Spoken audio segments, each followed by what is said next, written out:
In this video, you guys are going to hear my thoughts on Black Panther, Wakanda Forever. So let's go. In terms of what I was expecting from this movie, here's what I wrote down beforehand. The first Black Panther was okay in my opinion, so I'm hoping this one is a step up. I'm also worried that Chadwick Boseman's tragic passing is going to negatively affect the franchise's momentum. Turns out, I was absolutely right.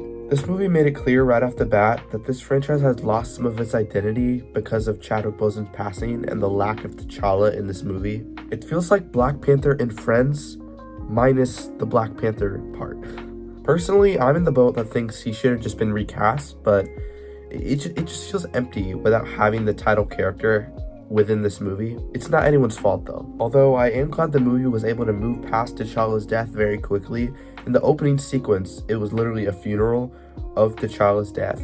So I'm glad they were able to move past that and not just make this movie a 2.5-hour session of grief and mourning. The film is visually stunning, the CGI is much better than the first one, and overall the production quality is a marvel, no pun intended. I'm really disappointed M'Baku was only used here for comedic relief because I really enjoy his character in the other entries. The best character in this movie though is Namor, or Namor, however you want to pronounce it. The action scenes where he's flying around doing stuff are so clean, they're so fluid, they're just so they're so impressive. One question I do have though is the underwater kingdom people, whatever they're called, they're able to hypnotize people to jump off the boats and off themselves, jump into the water and kill themselves. So Oh my god! Oh jeez! Oh my god! Oh jeez! Somebody help me!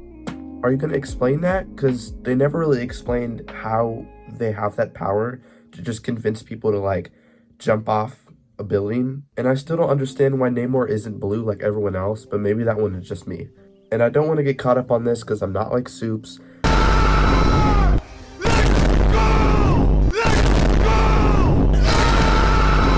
Namor is revealed as a mutant in this movie. He actually calls himself one. Some of the costumes in this are so goofy. The Ironheart suit looking like Voltron, looking like Samus, Overall, it's a solid movie when isolated from everything else. A very hollow shell of a movie within the Black Panther franchise, and a fairly passable movie in the scale of the MCU. So overall, I would give this a 6 out of 10. I was bent between a 5 or a 6, and I didn't want to settle for a 5.5, but I'm giving this a 6. Now, my friend Estevan from EstevanProductions is going to give his thoughts on the movie right now. Hi!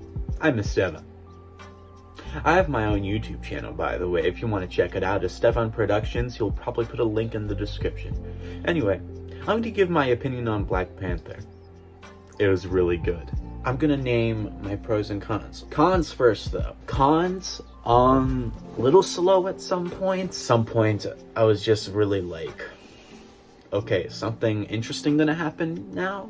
Felt like M'Baku was sidelined. I really like M'Baku, and that's offensive towards my boy M'Baku.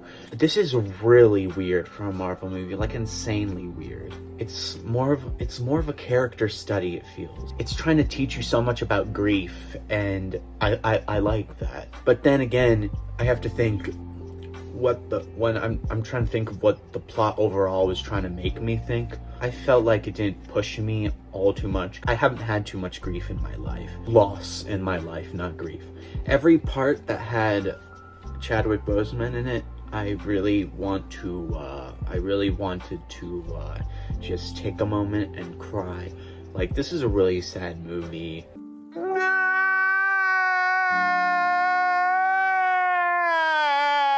I'm not sure if I could handle it at some points. I'm sounding dramatic. I'm being dramatic. But at the same time, I don't know Black Panther personally. I don't know Chadwick Boseman personally, but the movie makes you feel really sad about them. Namor, which is what I'm calling him now for the rest of my life. Namor was such a cool character. I loved him. Spoiler alert, he loses one of his ankle wings, and I felt really bad for him because I was actually rooting for him a bit, even though he's a bit. But overall, movie was 9 out of 10. Other than the slow bits, it was pretty good. The world building and the origin story for Namor and all his people, it was different from Aquaman, which I really liked, like much different than Aquaman, even though Aquaman copied off of Namor. If you know your comics, you'd know that Namor came before Aquaman. I definitely saw the effects of the movie. I actually heard people sniffling in the back and behind me and in front of me. Like, at the very beginning, they changed the Marvel logo, the Marvel intro. They change it so that they have Black Panther in all the like flashbacks. They're just flashbacks to Black Panther, and you just hear people. I heard people crying, and it was like, what? Already? This movie definitely had a deep effect. Overall, I give it 9 bazingas out of 12. Bye! If you guys want to check out Estevan's channel, I'm linking that in the description below. We also made a very funny video over there. And if you like what you saw here, you can leave a like down below to support me. Bye, guys.